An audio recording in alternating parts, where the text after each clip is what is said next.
Hilary Couchman, Dr. Hilary Couchman. How long have humans been swearing? Well, curse words or vulgarities go back really as far as language itself, but when it comes to written English, we find profanities cropping up from the 13th century. So, something like this, should I wear gloves to handle this? The protocol is that the curator handles the material. Oh, okay, right. I'm pretty sure I've seen Dr. David Starkey handling stuff like this on TV, and I've even seen them let Tony Robinson have a fiddle. The protocol is the curator handles the material. You said that. Do they ever let you guys go to an area just to relax? Because they should do. Maybe that should be part of the protocol. Swearing, swear words. One of the more prominent words is the word f***, but cunt too is also common across the Germanic and Scandinavian languages. Yeah. We also find uses of piss, Well, what areas would these profanities emanate from? I'm thinking Manchester, Liverpool. No, from across the whole country. Okay. Now what we have here are parish records from Drayton in Shropshire. When would that be? 1295. That's what these trousers cost. So what these documents show is how the earliest instances of swear words were typically found in the names of places or people. Mm-hmm. So surnames often describe what someone was or did. Right. Here we have a listing for Henry F***a-beggar. Goodness me. Now back then, the word f*** didn't have its current meaning. Okay. It actually referred to hitting or striking. Right, good. Well, hence the phrase, let's hire some Albanians to f*** him up. So there are terms that have fallen out of use. So here in 1740, we have the term Rantalian, which means one whose scrotum is so relaxed as to be longer than his penis. One wonders whether that's due to a truncated member or distended testes. Well, I guess it's just chicken and egg. We also find some fairly vulgar slang words for penis, such as beard splitter and arse opener, whilst fellatio was known as bagpiping. Oh, makes sense. In the 1785 book, the Classical Dictionary of the Vulgar Tongue, we find the term to huffle. Would you like to have a guess at what that means? Oh, gosh, I'll have a bash. To huffle, the act of putting my head between a lady's breasts and huffling. That's, you get the picture? No, it's another word to fillate. Right, okay. I always find it amusing when I ask people that question, what answer I'll get. Right, well, that's an interesting part of the protocol. Thank you very much, Dr. Hilary Mantell. Couchman. One who likes to squat over another... It's my surname. Right, yes, of course. To help us look at the discipline of yesteryear, we sent Alan back to his old school. I must warn you that this film contains teachers some viewers may find disturbing. This is St Jude's High School, a secondary specialising in the performing arts and media studies. But back in the 1970s, it was an actual school, and I was a pupil here.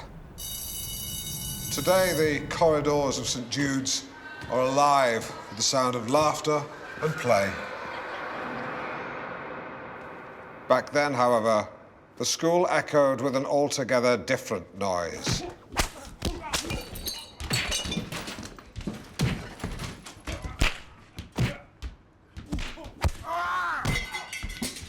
The noise of corporal punishment.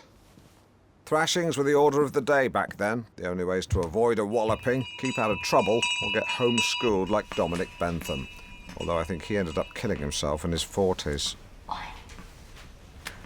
Alas, for those of us schooled in the classroom, the finger of blame didn't always land on the guilty. Partridge! What is that? Bring it here. And stop gawping, for crying out loud. Ordinarily, I'd see a boy taking the long walk to the teacher's desk and think he was being disruptive. Go on, sir, batter him. But on this occasion, that boy was me. What is it? It's a picture of you, sir, with a penis where your nose should be. Is that what you think I look like? It wasn't me, sir. It was Smithy. He's from a broken home. Something changed in me that day. I had walked to school a boy. Now sit down, you lemon. But I returned home, a big boy. Fortunately, what the psychotic teachers of the 1970s lacked in self-control, they also lacked in technique. Inexperienced teachers would often opt for a one-handed stroke with little backlift and a short follow-through. But swing analysis from my squash coach reveals this to be both ineffective and inaccurate. With little rotation of the hips, the backswing ends here, which means the maximum arc of the swing is shortened, and an unsteady stance means energy dissipates as the swing is completed. But watch what happens with a firmer base and a longer backlift. In this case, the swing stops here. Look at the line from the shoulder all the way down to the knee. The wider stance creates stability so that energy can be transferred from the standing leg all the way to the front knee. And with the hips rotated right round, the striker is like a coiled spring. If we play on, watch now how all of that force is driven down through the arc of the swing, picking up speed, as the front knee bears all the weight, and then pow!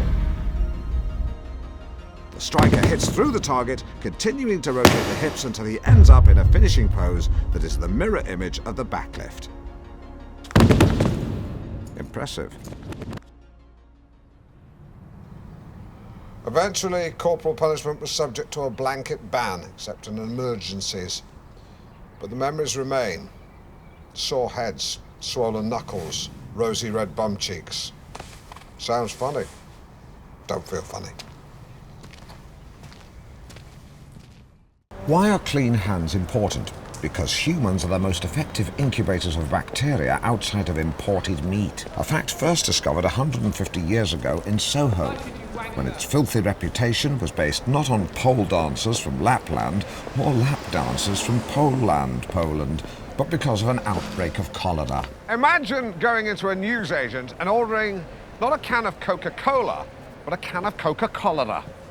That's effectively what the Soho residents were doing in 1854 when they came to draw water from this pump to sate, slake, or quench their thirst.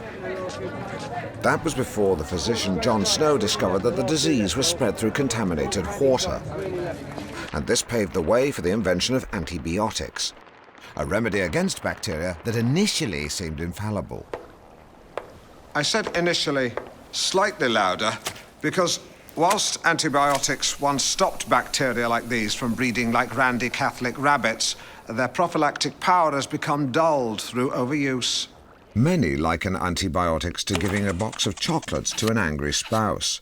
The first time, the chocolates will overwhelm the wife and quell her ire completely. The sixth, seventh time, the chocolates still subdue the miffed woman, but less than they had earlier. And by the 20th time, the chocolates have little to no potency and can even inflame the problem further. I was troubled by this. I knew more than ever before that we needed to wash our hands. But were we doing? To find out for myself, I've come to the gents' toilets at the BBC to conduct a study of my own. Hello, Alan Partridge, BBC. Did you wash your hands? Yep. Good man. I've concentrated exclusively on the gents' loos. A man standing outside a women's lavatory can be seen as predatory. Equally, a man loitering outside a gentleman's toilet can be fraught with ambiguity. So, to put it on a more formal footing, I've got this woman with a clipboard. Sorry, what's your name? Sarah. Sarah. Sarah? Sarah. Sarah. Okay. The BBC employs some 20,000 people. Just write that down. And not all of them are going to wash their hands. Right, it is Sarah. I thought you had a list. No, it's Arabic. Okay. Menial workers, for example, are employed to pick up bits of dirt, and the likelihood of them ever being asked to shake hands with senior management are very low. Put him down as a no. Still, the results made for grim reading, with just 28% saying they washed their hands. Yeah, I'm going to wash my own hands later. Swindon. And I've come to the British School of Hygiene to ask Professor Jean Chowdhury how clean hands can stop the spread of germs. Hi, Jean. Hi. Hi. Jean, hand washing. How often should we be washing them? Well, any time we come into contact with bacteria. So, after going to the toilet. Agreed. After handling raw meat. Right, and that's separate, isn't it? That's not a euphemism for the first one. No. raw meat can harbour some pretty nasty bacteria, so if in doubt, wash. And the advice from the World Health Organization is that we should be washing our hands for a full 20 seconds. 15's fine. Which is why there's actually an instructional video which shows exactly how to wash your hands. Yes, please. So we begin by rubbing the palms together, work up a nice creamy lather. Those very creamy hands.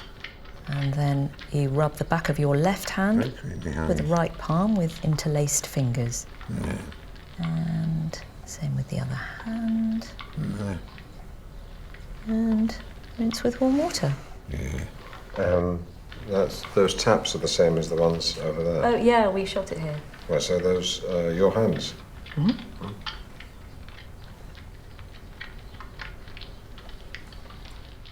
So, drama therapy. It's therapy that uses role play to help people work through difficult or challenging situations. Well, like therapy, good drama encourages us to look inside. It helps us to understand our own behaviour and deal with emotional issues. In fact, Simon was telling me earlier that Aristotle coined the term catharsis to describe the healing we experience through drama. Hubris, nemesis, catharsis. Well, it's all Greek to me. Thought I'd do the joke this time, seeing as Simon was being a bit serious. But what kind of problems does drama therapy help to confront? It's very versatile. Marital strife, workplace disagreements, psychological trauma. Drama therapy is not always easy. It can be very challenging and sometimes tearful, but it should always feel welcoming. I think you just described the pub quiz I go to. You see, you should be saying this.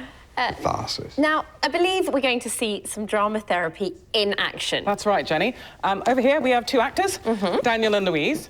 And in a typical therapy situation, they would play out scenarios that couples can try themselves. Right. Now, in this scenario, Louise thinks that Daniel is emotionally closed off, but Daniel feels that as he's getting older, he does need more space. Guys?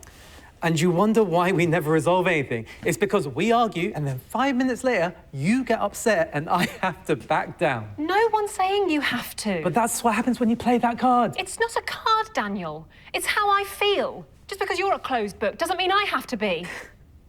What am I supposed to say to that? You should tell her that... Sorry, that's... No, that's fine. Do you want to jump in? Oh, me? God, no. Yeah, no, please do. Step in for Daniel. No, it's just... I've not acted for quite a while. Oh, I'm sorry. I hadn't realised you'd acted. Oh, yeah, I mean, just with North Norfolk players, a bit of acting, producing, directing. Most recently, A Few Good Men. Oh, so, amazing. What part did you play? The Jack Nicholson role, so yeah, a bit of a tough act to follow, but I just tried to do it sort of, you know, like the truth. You can't handle the truth. Yeah, so I sort of went higher, and then I did the scoff at the end, which I don't think Nicholson thought of, so... Well, how would you feel about having a go at this scene?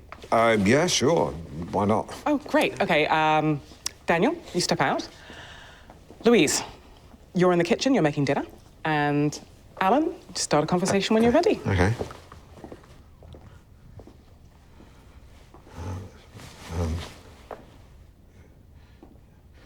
Don't overthink it. OK, yep, right.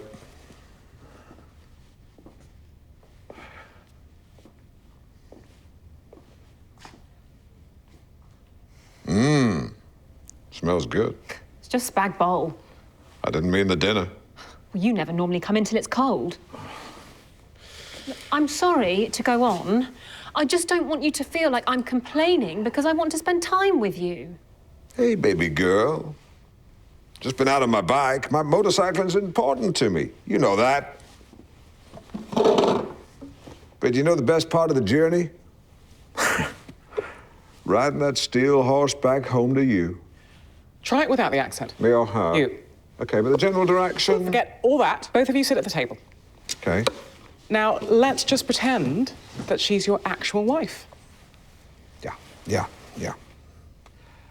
Look, I wish I could spend more time with you. See, I hear you saying that, but I don't feel it. Then we'll figure something out, but you're going to have to stop going on at me. I'm sorry if I've got a gift that people enjoy and I find very satisfying. I'm sorry that you don't have that because for some reason God didn't give you any talent. Shall we stop there? Yeah, that felt good.